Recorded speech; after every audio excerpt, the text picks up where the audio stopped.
In today's video, I'll show you how to make your Facebook post attractive simply by changing the font on Facebook. So without wasting our time, let's start the video.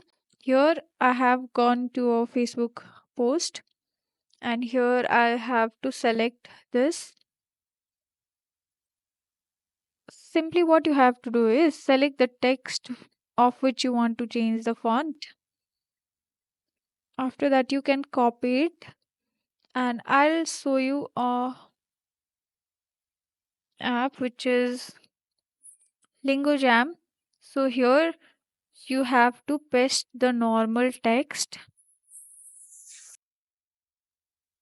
Okay. So it will show you different variety of fonts and styles.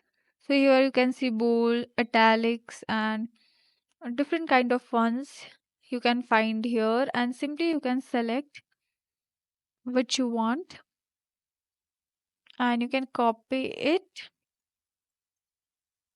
and here again go to the Facebook page. Here paste it.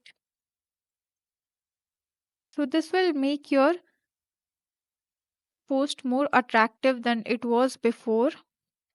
So I'll keep the link of this site on the description box. So check it and you will be able to change the font as per your wish and make your Facebook post attractive.